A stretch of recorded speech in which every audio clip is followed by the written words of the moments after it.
Hello, everyone, and welcome to the Soldiers of Cinema podcast. In this episode today, we are going to be discussing cinema and Herzog, everything Herzog. And like we've been doing in the past few episodes, we're going to be talking about his Masterclass lessons. Today, we're talking about Lesson 5. And with me to do that is Mr. Cullen McFader. How are you doing, sir? I'm great. How are you? I'm doing all right. Welcome again to the podcast. Happy to have you here. So let's just jump right in, will we? We're talking about financing first films in Lesson 5. What a huge topic, and one that we all struggle with. I think, Herzog himself still struggles with this. I don't think you ever get to a place hardly where you don't. And it's certainly something that's a challenge and an obstacle to sort out when you're first starting out. Wow, I think a lot of people here are going to have a lot of experiences of pain and suffering in regards to this one. And we can share some of our stories of pain and suffering and also hopefully triumph. But, right off the bat, Herzog comes out of the gate and says, if your story is amazing, then money will hunt you down. What do you think about the truthfulness of that in reality, sir? What's your experience? I think that it is untrue. I think that on a very basic level, if that were true, then we'd be seeing a lot, higher quality, huge budget productions. But we don't see that. We often see those, more apt directors, or say the ones that people consider to be the big high quality people. Oftentimes they themselves have to, struggle, with the exception to a few, but Herzog being one of them, and other directors, they definitely have to struggle to get their films financed. It seems they do, and it certainly seems like, of course, like many things are subjective, but it seems as though many very poorly written scripts are turned into films as well. Are they not? So, I mean, I would love to believe this, and I certainly think in a general sense, of course, the stronger your script, the stronger your story, the more likely you are to get it made. I think that's, it's some truth to that for sure. And certainly the more passionate you are about your script, the more you believe your script is exceptional, the more you believe in it, I think that by far and away the greater your chance is that you're going to get it made, because you're going to be there having to pitch your story, having to convince other people that it's worth making, and that passion is vital in doing that. So certainly from those perspectives, I think, kind of maybe philosophically what he's saying, there's definitely truth in it, although it may seem sometimes in a literal sense, it's not always the case. But I would certainly rather start out with the best script I possibly could, I mean, there's so many obstacles against you. It's certainly not a good way to start off with a crappy script trying to get that made. Yeah, and I think even on the basic principle of it, it's like you have to, especially if you're planning on directing your own thing, you have to be prepared to sell yourself too, because kind of selling you as a part of that production. For sure, and also too, just to not only. Let's say, and we're going to talk about this a little bit more, but even if you self-finance, if you, like Herzog talks about, you can make your own first film, a feature film for $10,000 in today's day and age, and you can definitely do that with today's technology. But what that usually means is that you're working with a crew and a cast that's likely not being paid or are being paid very little. And, you have got to be passionate about your story, and you've got to be able to convey that passion and inspire all of the people you're working with. And the more you can do that, I think the better the quality of your film's going to be. But yeah, so whether it's, even if you're not going to investors, and certainly you have to be able to sell your passion and kind of get them excited about your story as well. But even if you're not going into investors, you've got to do that with your cast and crew. So it's certainly vital. So, I mean, I can't imagine, it blows my mind. Tell me your experiences, but I've got to find a way to be passionate about my story. And, kind of in that moment, that story has to mean everything to me, even if it's something that I've not written, I've been hired, I've been brought on to work with.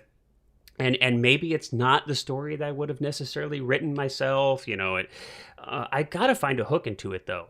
I've got to find a way, and it's not. I would never want to say that I'm tricking myself into being passionate about it. I mean, I really have to genuinely find an angle, find a perspective, find a hook that gets me excited, or I just can't work on it. Yeah. So I think from that perspective, like, you've got to find a way to feel in some way like this story is like an amazing story, right?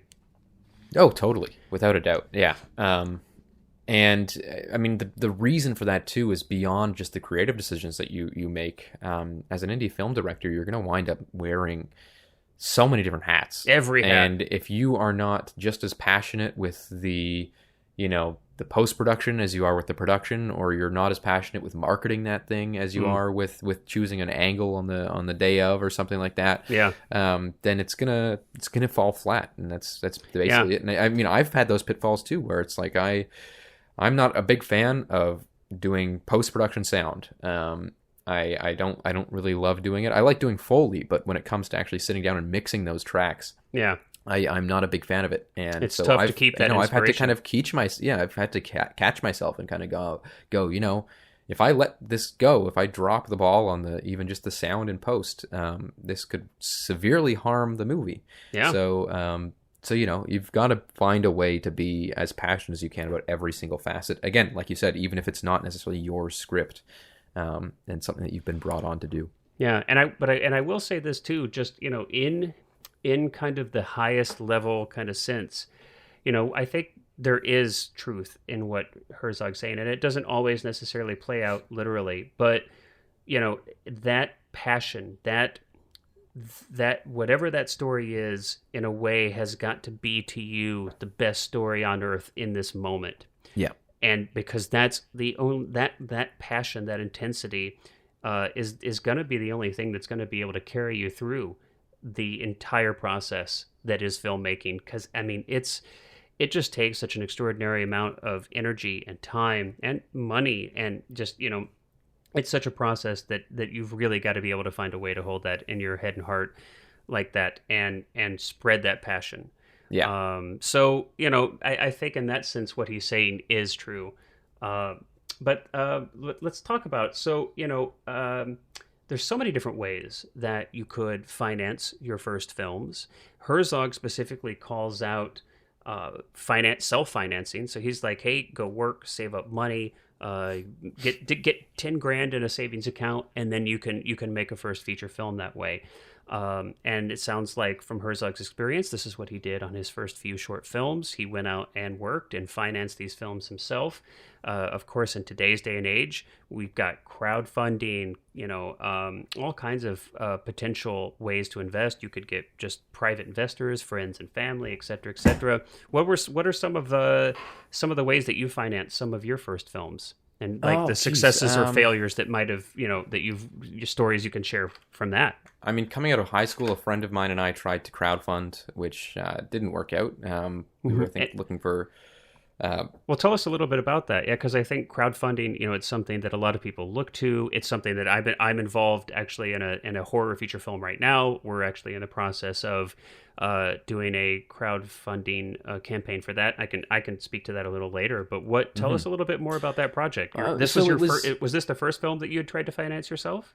Yeah, technically, I've made a ton of short films before, but they were all little kind of shorts kind of and things for like yourself. that. Nothing huge. Yeah, right. Some of them had gone to festivals, but nothing big. Nothing came of them essentially. And so this one we were trying to get $5,000 to make a longer form short of a shorter form short that we had done as kind of a proof of concept. Which is kind of maybe where we fell flat because it was so convoluted to plan. But yeah, so we reached out and we did make some money on it. Now, what platform did you use? We used Kickstarter, which probably was one of the big mistakes because Kickstarter, if you don't reach your goal, you don't keep any of the money. Whereas there's other crowdfunding platforms where you don't have to hit your goal. It's a flexible goal, and you can kind of keep that money even if you don't reach the $5,000 that you wanted or something like that. Right. But we used Kickstarter just because it was kind of the big thing at the time, and we didn't reach it. And honestly, in a way, I'm sort of glad that we didn't, because we never actually went ahead with that movie. Of course, we'd all just graduated high school, and some of my friends were going off to university and things like that. And so it was kind of one of those things where we were like, well, if we have the money to do it, we'll do it. But if we don't get the money, then we'll just not do it. And reading back on it and kind of thinking back on that project and what that would have been, I don't think it would have turned out, as well as we had hoped back then. I think just even reading the script now is kind of like, oh, yeah, I'm glad that wasn't my debut on So the world stage. maybe worked out for the best, which Yeah. maybe speaks a little bit to Herzog's, first point there that we discussed. Maybe the story wasn't strong enough. But can you give us any insight into why you felt like that Kickstarter campaign didn't fly for you? Anything I that mean, you might have learned? what I think we didn't realize is that half of that crowdfunding stuff is marketing the crowdfunding. Yes. Like Or you can, a ton and of it is. It sort of, oh yeah, exactly, a ton of it, and it sort of sounds ironic, but if you're looking for $5,000 on Kickstarter or whatever, be prepared to spend, at least a few $100s on their services that will, put you at the top of email listings, or just put you on their front page and things like that, or just get your name out on different social media kind of things, because you'll be constantly, I'm not sure if you guys, or if you've had the same experience with this, but when I was doing that crowdfunding campaign, I was getting emails every single day from services that were like, for $500, we'll put you at the top of this email list. We get 6,000 readers, and out of the woodwork. Yeah. And I think that some of those, I'm sure, are less legitimate than others, but I'm sure some of them are very legitimate. I'm sure that there are some I don't things know. that you can. I question that. Well, I just more in terms of just the like when it comes from actual Kickstarter. Yeah. I think just having paying to have your project on the front page of Kickstarter, Well, yeah. I'm sure makes a huge difference. Right. And so, I mean, again, it kind the- of seems counterintuitive to be like, well, I'm trying to make money on this platform that I am now returning that money to.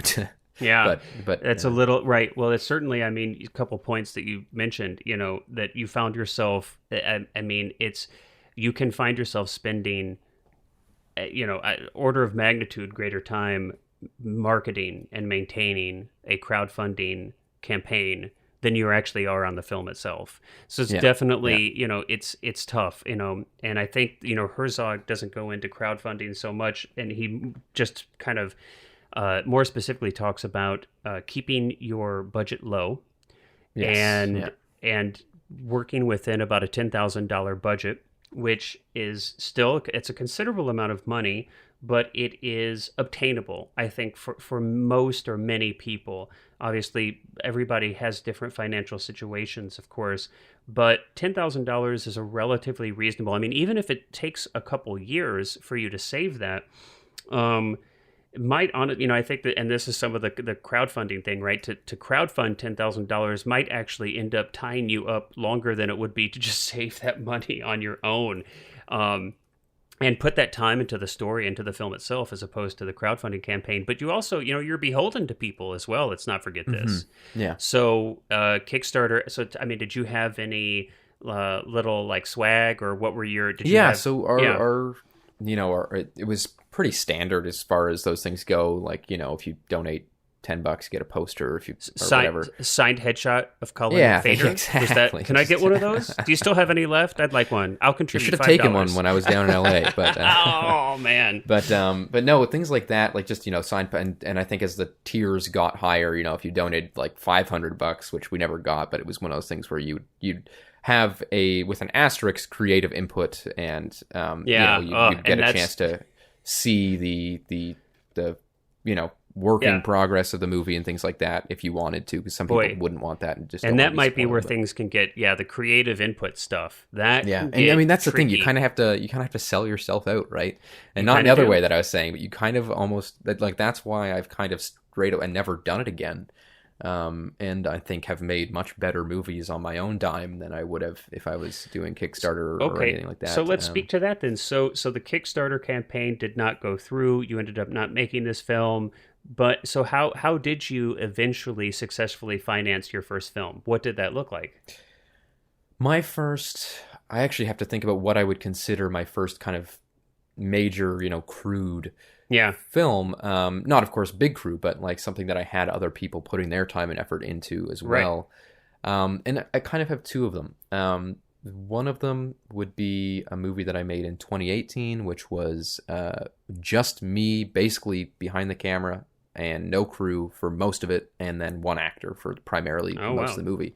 But I also don't really count that one because I think that that's something that there wasn't a lot of logistics around what we could do with that because it was primarily shot, very close to home and things like that. Well, So it wasn't really. But let's pause for a second on that. Let's pause for a second on that because one of the things that Herzog goes into to a great extent on this lesson is that you really have to be smart about controlling your crew and cast. And that, I mean, it is definitely one of the biggest ways that you can impact the affordability, let's say, of your project is to work with as few people as possible. So, I mean, it sounds like that you followed this advice. It's something that, you did, you've taught yourself.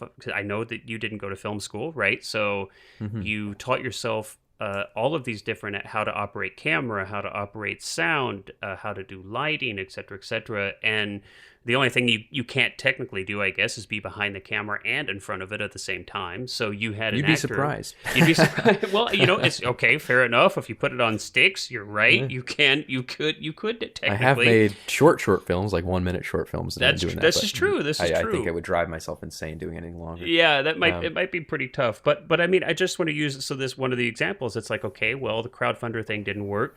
I want to make films. You got to just go with what you've got sometimes, and what you had was yourself and another person, and you made a film. So maybe this wasn't a film that had an audience or anything like that, but I bet you learned a lot from it. I mean, I learned a ton. It also got into a festival in LA, which was kind of neat and things like that. And fantastic. Was a finalist there. But I think the other thing too, and to not to talk your ear off about gear, because I think that's kind of a misconception that a lot of people get into, is that the gear makes the film. Okay. Or just that kind of like gear talk is that people are like, oh, I need the best lens.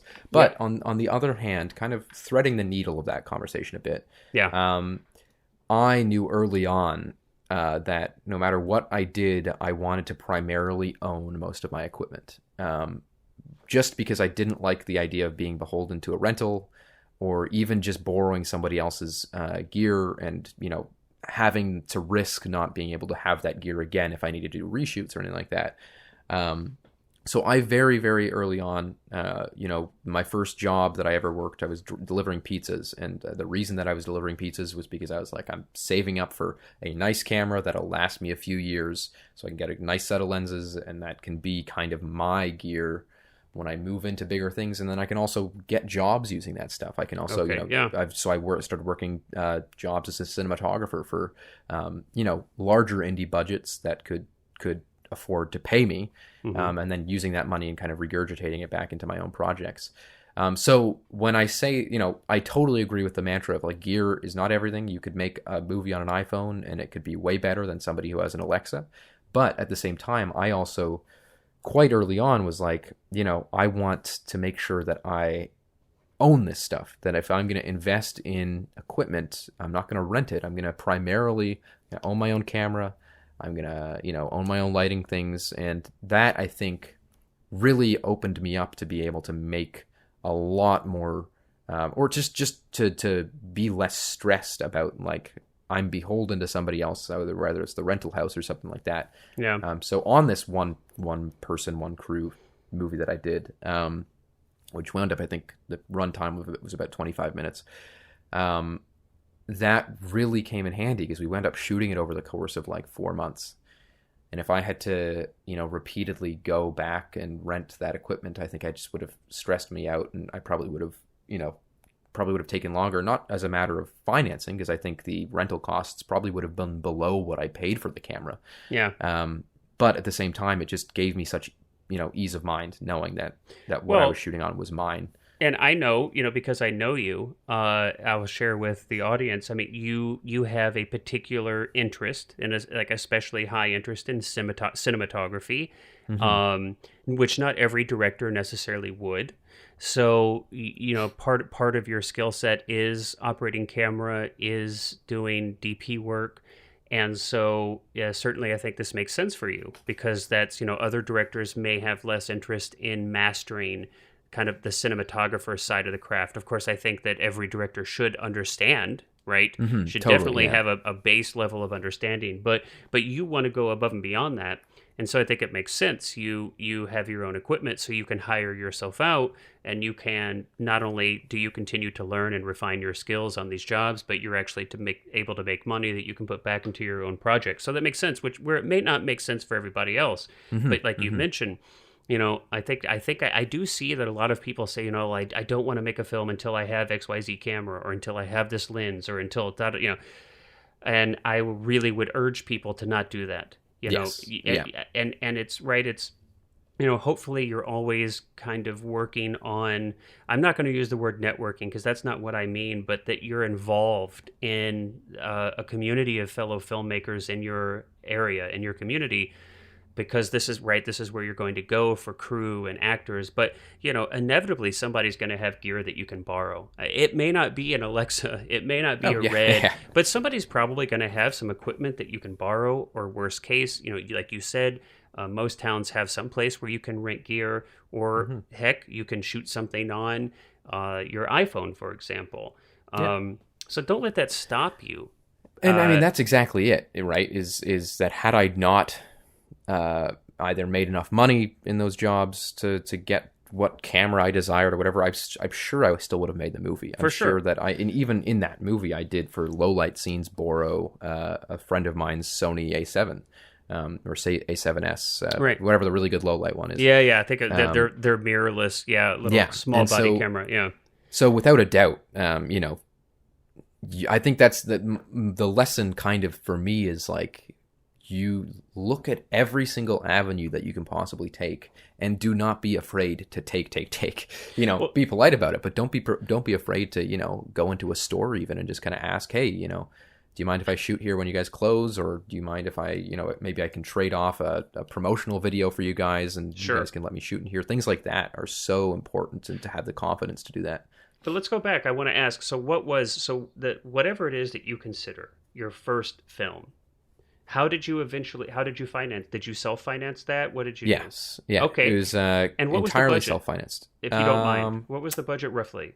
Thinking back on about probably $4,000 or $5,000. Okay. And what was your experience with that? I mean, so you've put your own money into it.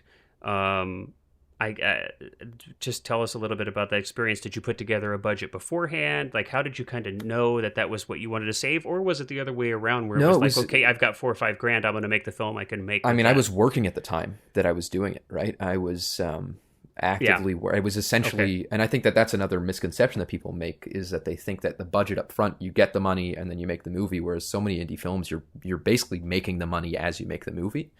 So this is a good point. If you're in control, you're not beholden to anybody. And if you kind of, if your crew is small, your cast is small, so that you kind of know that they're going to be around, you can make a film over time. Absolutely. Yeah, exactly. Yeah. And that's again, that like you just said, you kind of hit the nail on the head there, that keeping things small like that means you're less dependent on a larger group of people. And keeping things local means that you're less dependent on locations, and you're more likely to know people in the area who are willing to, let you shoot in their house for an afternoon or something like that. Absolutely. But yeah, no, so I didn't have a budget out from the outset. I didn't even really have, going back to what we were sort of talking about in the last episode, I didn't even really have a script for it. I had a treatment, and I made a master shot list, so I knew every shot in the movie, what we needed to get. And it was something like a few hundred shots. And I just kind of, we just started making it. And we literally just went out and how long had did the it shot take list. you? How long did that take you roughly? I think I started in, production, in like from pre to post-production. I think I started in April of 2018, and the movie didn't actually come out until June of 2019. So that's actually not even that bad. I've heard much longer. But and I, even looking at Herzog's films, I mean, it's so. I think it's if you sometimes it's easy to kind of get caught up in thinking that most other successful films are made all in one go or very quickly. And it is almost always not the case. We talked last episode about Herzog writing a script in 5 days. Well, he may write a script in 5 days, but it takes him 5 years to get the film made. I Yeah, mean, I yeah. just, so sometimes it can be really disheartening. So I just kind of want to like maybe put a little love out there into the audience and just, if you're a filmmaker and you're struggling, you've been working on trying to bring a script to screen or bring a story to an audience for years and years and years. Understand, remember that this is common. This is completely status quo. It takes years often to bring a feature film to total fruition. So, Hmm. try not to get like, even our legendary hero Herzog here has had films that have taken him years and years to film. So a big part of that is financing. So, and just it's a really good, I think sometimes when you hear Herzog say, save up 10 grand and then make a movie. Maybe it's save up a few $100s and shoot for a weekend, and then save up a few hundred more dollars and shoot another weekend. And I think as long as you're planning, you can completely make this work. I've seen And it work. I've I done it. I've done even it myself. So and it's even like I think people forget that a lot of the things that go in, like oftentimes the actual shooting of the movie can take less time than the preparation or the oh, by post far. production work, and Oh, by so I far. mean even on so this feature that's coming up, the first one that I'm actually in the director's chair for is oh wait, no, we don't have director's chairs on Herzog's set. Forget I That's said right. that. Right. Come on, man. But You stand. I'm Stand. really lucky to have two Barefoot producers on this on broken that glass. exactly, with maggots eating maggots. Oh, jeez. But I'm really lucky to have two producers on this that have kind of alleviated the burden of having to wear all the hats as the director on that, and that's really really helpful. But at the same time, we're getting into this kind of pre-production kind of mode right now, where we're looking at budget, and we're looking at what equipment do we have, what equipment do we need to rent, Perfect segue. who's going to be in it. Let's talk about budgets. Let's talk Yeah, about yeah, budgets totally. a bit, because that's definitely something that that Herzog speaks to quite a bit here in this lesson, I think, and it really is important. And I think a lot of creative people don't want to be accountants, and boy, I don't blame them. I don't want to be an accountant. It's not fun. It really isn't. But I think I agree with Herzog that it is so vital that if this is your story, if this is your baby, right? So I'm assuming that this is you're not just a director for hire, right? If we're talking about Herzog, people are interested in Herzog, then I'm assuming it's you've likely written the script or co-written the script, and you're wanting Yes, to I've been direct, involved it's in the your creative vision, process. right? Yeah, It's like yeah. right? This is your baby. I mean, you've got to take that ownership all the way through into budget. And it's great if you can hire a producer who has experience working with film budgets. And it's great to partner up with somebody like that. It's not always possible. There aren't generally people like that with that experience that you're going to know in a casual relationship, Or as a even that friend be willing to do who's it, willing right? to Yeah. do this for free, Yeah. because it's just not, this generally, it's not like actors, for example. You can often find an actor who will work for free because they want to work, and which Just I'm get not their reel and I'm not suggesting that you should make a habit of hiring people for free. I think that Yeah. people should be paid, but you understand my point here.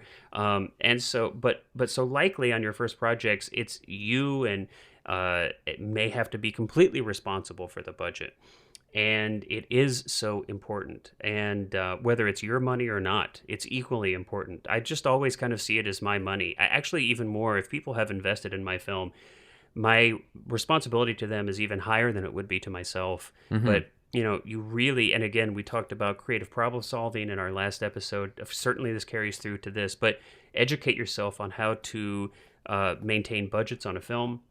And really, I think you talked about negotiating with locations and offering promotion opportunities and, co-opt marketing kind of things.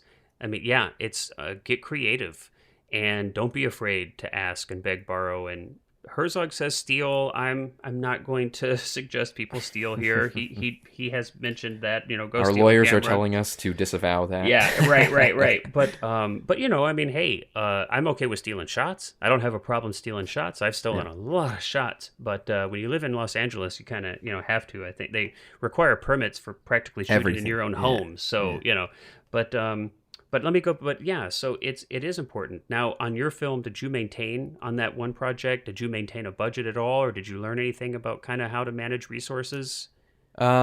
No, no, I think a big part of that. No, I think Colin, darn it! You just shot down like everything that I just I said. did on the next On the one. I next did. one, okay. On this one, because it was so I don't want to say loosey goosey, but it was very, very loose, Casual. because It was kind of casual, yeah. the and I was very lucky that the one main actor that was working with me, there were other actors in it that had very brief roles, but the one main actor that was in the entire thing was just as passionate about it as I was. So there was no issue with having to worry about, any sort of like, I kind of in a negative sense almost alleviated the logistics out of my brain, because I didn't have to worry about any of that. I kind of could just be like, yeah, you know what, we'll just go out and do this wherever, because I know that he's gonna be fine with spending all night just walking around some streets getting shots. The next film I did, which was bigger than this, shorter runtime but much larger in terms of it was a period piece and things like that, so we actually needed costumes and things like that. That was where, especially because I was working at that point with a team of people as opposed to just myself, kind of as the creative kind of locomotive there. I was working with a team of people, and we had actors who were giving their time to work with us. We had people saying, "Come shoot on our farm with our real cows" and things like that. It was a Western. So Wait, real cows? Yeah, real cows, not fake cows. Not fake cows? No, not those fake cows that you see. That's what we call production value, Colin. Real cows. Exactly. But even, I think that's where I really, like you said, stealing shots. Like I spent, I think, more of that day shooting just shots of the cows than I did shooting actors, and I got some really great, really funny shots of cows that are in the movie. We could totally divert here and talk about Herzog's filming of animals. Yes. We could, which is a very common theme. We won't. But I just want to point out: is this like something that you share with Herzog? I could just imagine you, Colin. I don't know if this is the way that my brain works, but I just imagine you with your Black Magic Mini Ursa, and you're sitting out in the field, and got a cow there, and you're like trying to direct it, okay, a little to the left. Show me your eyes. Show me the soul. No, it was like yesterday. I heard that there were wild turkeys in the forest near my house, and I literally grabbed my camera and ran out and started getting video of these wild turkeys. Oh my goodness. These things are too funny. I'm going to use those somewhere, I know. But okay, so sorry, I did not mean to like take you off the track there, but so you were saying, this on that production, I was much more beholden to others. Yeah. And I think that in my mind got me much more thinking about, we actually we had a little bit of a preliminary budget. Nothing like concrete, but we had, okay, we need a zoom lens. And again, I was thinking, I'd much rather just buy one than rent one. And we're not going to get a cine one because those are thousands of dollars. So I think we set aside $500 for this Canon 18 to 135, which actually worked wonders for the price that it is. It's a fantastic lens. It's not fixed aperture or anything like that, but works great. And right. But we put aside money for that. We had even sort of less related to budget, but more in terms of the logistics of production. We spoke to landowners, people that had like large swaths of forest. We spoke to a old historic pioneer house down the road from where I live, about possibly shooting there. That wound up being out of our budget, but it was things like that we were kind of thinking about, even in terms of like needing insurance for something like that, where that conversation came up. And things like contacting provincial parks. A lot of the movie was actually shot at a provincial park, and so being able to contact those places and saying, can we shoot? Can we get a permit to kind of go in there and shoot? Or do we just go in there guerrilla style and kind of sneak our equipment in and get things like that? So lots of things like that come down to the indie film way of doing it. Well, I mean, I would highly recommend, from my experience, even when you're setting out to shoot your first short films, I would, and where even then it's just you and a few friends. There's likely not a lot of items there that are going to cost you money, but it's important, I think, to start just getting in the habit. So if all you've got is the 5 pizzas that you're buying in it for an evening of shooting, and that's your budget, I would always recommend getting in the habit of keeping track of this stuff. Yeah, yeah, Certainly as your crew and your cast size increase, and especially as you jump into working with union actors. I mean, you definitely, and you're spending your own money, and especially if you're spending someone else's money, and especially if you're doing crowdfunding or something, your accounting is going to be vital. yeah, And again, it's not that you necessarily have to be that accountant, but it's important for you to understand and to be a part of that, because it definitely can happen where, like Herzog mentions, he uses an example of one of the films he was working on, and the costume department had duplicates and triplicates of costumes even for background actors, and he's like, no, no, no, no, no, no, we yeah. don't Why need the hell would we? Yeah, yeah, right, we don't need exactly. this. And because those things can happen. So it's to take responsibility for that, and make sure that you're going through these things is really important. And you don't want to lose, not that you're making filmmaking all about making money, but this is just an important reality. If you're asking for people to invest in you, you've got to act in a professional, responsible manner. You've got to be a reliable, responsible custodian of those investments. And Yeah, frankly, you should, you should be treating yourself with that much respect too. If it's your money, I mean, you should be a responsible custodian of your own funds as well. But I mean, I think that it's so important about setting your reputation and setting expectations. And Herzog mentions, and I think he takes great pride in this, that he comes in under budget on his films, and he works in his contracts to be bonused on that. And it's clear that he takes pride in this, and I think we should all strive to be that way.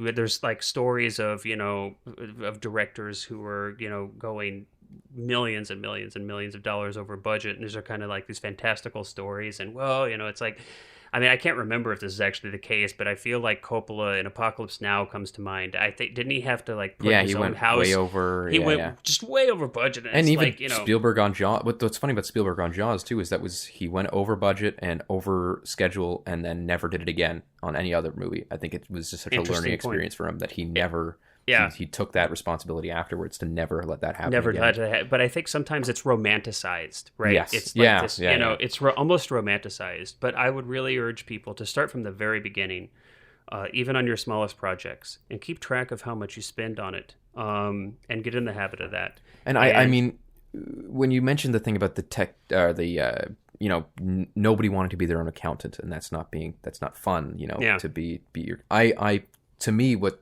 is kind of a blessing and a curse is that I hate doing that stuff, but I can't not.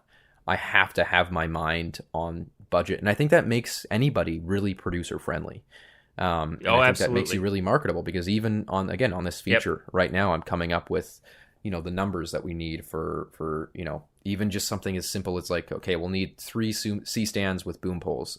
We can get those for $1,000 and things like that. Just coming up with numbers like that, Right. and making sure that you're on top of it. And I think the reason why, and what in lieu of hopefully what, or not in lieu, in line with what you've been saying, is because it is kind of the flowing blood of your production. It is and not to say it's the DNA, because let's not put so much emphasis on money, Right. but it is the flowing blood of your Yeah. production. And I think that you need to acknowledge that, and you need to have your fingers in that at all times, and be able to cut costs wherever you can. It's a great analogy. And be educated. yeah. Understand. I mean, Herzog talks about understanding the cost of, even a camel, in another country. Yeah. And I think it really does. You're right. You mentioned the producer friendly. I think that's so key, and investor friendly. Don't romanticize this thing where you're a director and all you care about is the story, and all these other things be damned. I just don't think this is realistic, and it certainly is not going to endear you to, And it'll harm your career. It'll probably. harm your career. But it's Yeah. and look, it's life is suffering. You don't like numbers, suck it up. If you want to be a filmmaker, I think you really owe it to yourself to get out there and learn. Mhm. And we're not going to go into like the details of film accounting and budgeting. There's so many places that you can go online and even get templates, budgeting templates and things like this, where you can. There's books written on this in the whole nine. So we don't necessarily need to go into the logistics of how to do that. Those things are available for you, but just the importance of it. And it's, I think it will be. It gives you just one more layer of, I think, power Hmm. as a director, to have command over that, to be able to speak to your investors and producers from a place of knowledge about this. It's just, I mean, it really does I mean, that's the thing. make a Most of big the time, you difference. hear about these directors that their careers kind of fall flat or um, Kind of fade away, and you fade never away hear or from something like them. that. It's Yeah, it's you hear about the set stories of them, and more often than not, it's lack of communication between producers or the studio. And there's certainly such a thing as like studio interference of studios overstepping their bounds. But even then, you got to think again, who's financing the movie? right. Right. Even if And it's just like your family, right? Like for yeah, instance, we've got a film now. It's called The Devil Circle. That's in pre-production. It's a horror movie based on an East Coast legend about this. Well, I don't need to. This starts to sound like a plug, but my point is, it's like we're going to we have a crowdfunding thing on WeFunder, but a lot of these investors are investors that the producers of this film know personally, and I know a lot of people. I think.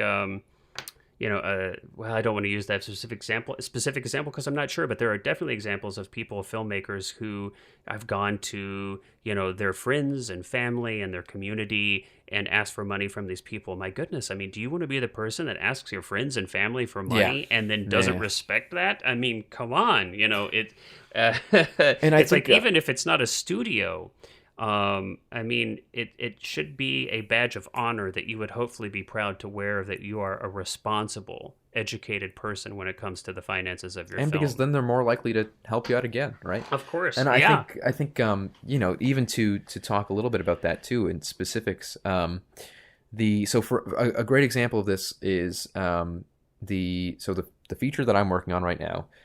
Is actually a feature adaptation of a short film that I made last year. That I was the direct. That's an example of basically director for hire, where I came into that project not having written any of the script, Hmm. and just directed it, and wound up liking that so much that I kind of got myself involved in.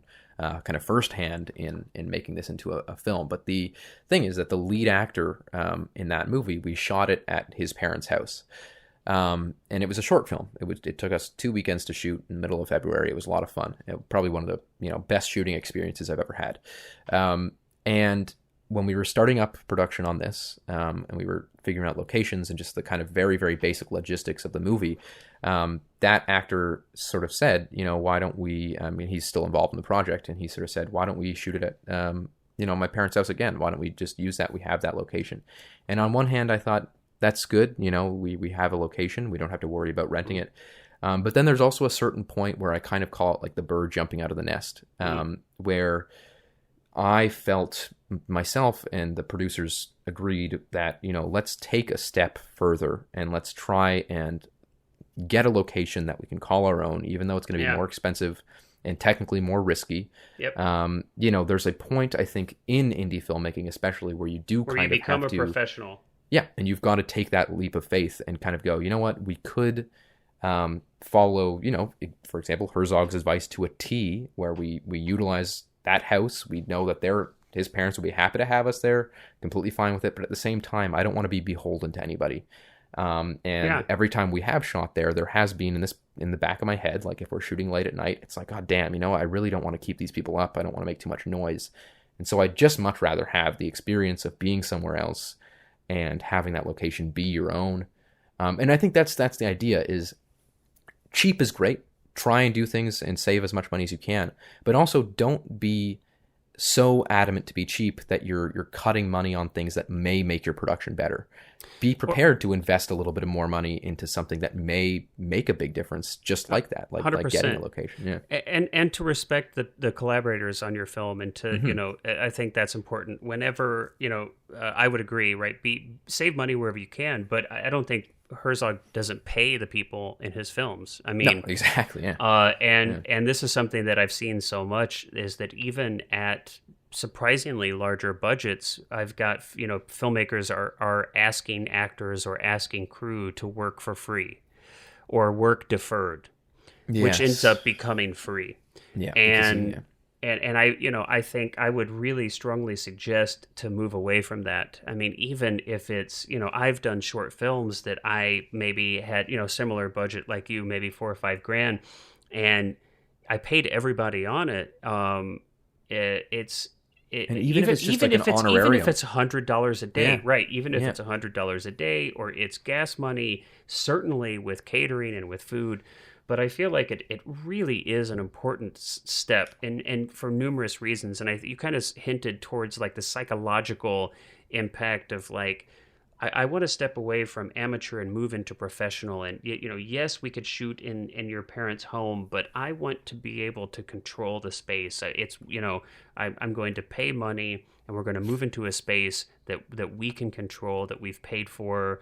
And I think that has a psychological impact, right? It's like you start to feel like this is less of a gang of friends, and we're just doing this for fun, and that elevates it to we're still friends, but it's like we're professionals, Yeah. and And this I is mean, a job, and it this is immediately elevated the whole thing yeah, too. Like we immediately had a friend of ours who is a theater technician, so stage theater technician, and does lighting for that.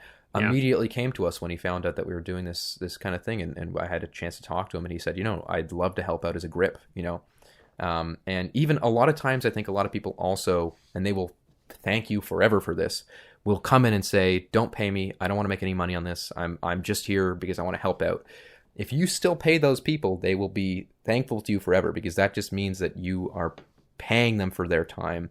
right. And again, like you said, even if it's just gas money, even if it's just a small honorarium of $100 a day or something like that, Yep. you're going to build yourself a bigger network, and you're also going to And you'll have yeah. I and think it you're, really you makes know, a difference. the likelihood that you make money on it goes down with all of that. But as Herzog said, it's money lost, film gained. Wow, that's just kudos on that segue, Colin. That was just amazing. I know. I should be a radio announcer for that I one. tell you what, man, you should have your own podcast. But you're right, and also I think and it elevates everybody's game. I just as an actor, having been on that side of it, and the difference that it makes is it's difficult to overemphasize how important, even at $100 a day, the difference it makes when I walk onto a set and I'm being paid versus I Yeah. walk onto a set and I'm working there for free, or quote unquote, credit, which Or, makes even me, which makes exposure. my head explode, or exposure, because Yeah. first of all, what kind of exposure or credit do you think I'm getting from your film project if you don't even have, the wherewithal to pay people who are working on it? It's probably not going to amount to much. But, the difference that it makes between being paid and not being paid is, I mean, literally the definition of professional is that you're paid for what you do. And it just makes such a difference to know that you are valued by the production. So I would strongly, strongly urge all of you filmmakers out there to do whatever is possible, whatever you need to do to pay, even if it's a small amount of money, everybody that works on your film set, except yourself. Except yourself, if you have to. You should be the first person you don't pay. But even then, I mean, the goal is hopefully that you bring value to a project, and that you deserve to be paid too. So I mean, there's Yeah. certainly nothing wrong with that. It's ideally you're able to make a living doing what you love. So, but yeah, I love that money lost, film gained. And I have heard so many people say, don't ever put your own money into a film project. Oh my gosh, don't ever put your own money into a film project. Well, I guess it depends on what your intentions are going into it in the first place. I mean, I think that if it's your story, and if it's your passion, if you have a burning desire to tell this story, then that is the goal. The goal is to tell the story. The goal is not to get rich or to make money or to be famous. If your goal is to tell this story, then you should absolutely put your own money into it, because that the point is to tell the story. And so I don't see anything wrong with it. If you're using film as a way to try to like play some kind of market and make money, and if you're worried about ROI and all these kind of things, then yeah, probably putting money into a film is not going to bring you any of those things, because such few films make money. But if your goal is to make film, then money lost is okay, and there's nothing wrong with that. Exactly. Yeah. It's So, yeah. it's to me, it's like an investment of your own. And not only maybe not an investment to make a return, but an investment in your own career.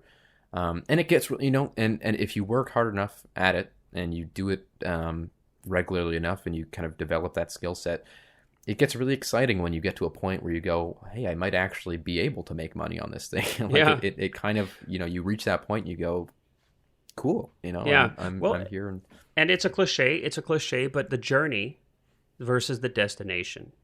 mhm. And, if you want to be a filmmaker, all you have to do that is to make films. And how I always think about it too is it would be, even if I didn't want to do it as a career, it would still be a hobby of mine. And there are a lot of people who spend a lot more money on their hobbies. Like a The race greatest car, thing maybe? about Like yeah, auto racing, maybe? yeah. But there's the greatest part about this hobby is that it is a hobby I can make money with. Even if it wasn't, even if I wasn't doing it as a career, I could still, Yeah.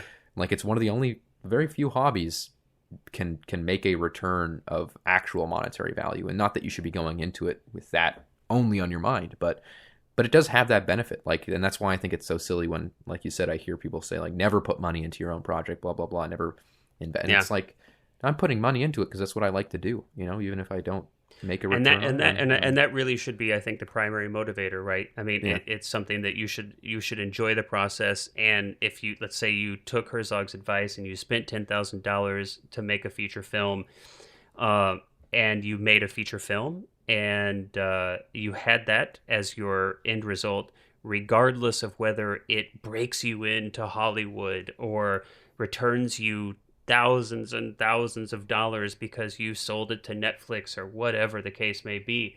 I mean, to have a feature film, $10,000. I mean, how much film school is $10,000? It's probably not much at almost any film school you could Yeah. ever, right? I mean, it's Yeah. like, that's pennies. The amount you will learn from that, and the people you will meet, and the experience you will have, I think, yeah, so I'm totally in disagreement with people who say And don't put your own money in.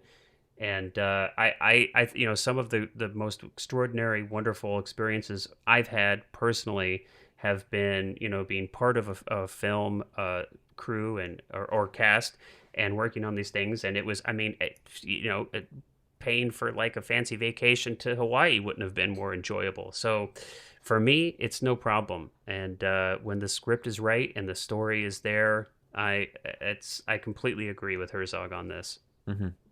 And I think even then, it's one of the final things he says in this lesson is kind of, what is your excuse? Even if you don't have 10K, Yeah, what is your excuse right now with the technology that's available yeah. for not going out? And even, there are a lot of movies I've made that will probably never be seen by anybody. That's But okay. I still, pick up a camera, go outside, and Herzog's just start first few shooting films, stuff. I don't think have ever been seen by anybody. Yeah. I mean, it's you've got to learn somehow. Yep. Exactly. Pick up What are your the phone. excuses of not, and that was kind of what, again, when I, coming out of high school, when I graduated, was kind of thinking like, I'm not going to film school, so I'm going to be working, even if it's not getting paid, even if it's not like working a job, I'm going to be with my camera as much as I can be, just shooting everything and just learning that experience and stuff like that. Do you And do I you think, ever do you put your camera like on the other side of the bed? Like, do you lay it on the pillow? yeah. Is my camera on right now? I love it. Somehow my webcam. I love it, man. I love it. All I've right. got a wig well, on it right now, but Awesome. I want to see some pictures. We're going to post some pictures to the website for the podcast of that one. Awesome. Well, I think, money lost, film gained, experience gained, adventures had. I mean, I think this is what life's all about. So, Mhm. all right. Well, on that note, I think we're about to wrap it up here. Cullen, do you have any last final thoughts or words? No, I Anything that you've expressed it all? No, I think I've got it all out. All right. That's Well, there. all right. Well, everybody, we hope that you enjoyed our podcast today on Herzog's Masterclass, Lesson 5, about financing films. We wish you all the best in whatever projects you're trying to finance right now. And yeah, keep shooting. All right. Until next time, where we'll cover Lesson 6. Everybody have a wonderful week. Cullen, thank you so much as always. Oh, thank you. All right. Until next time, we'll see you on the flip side.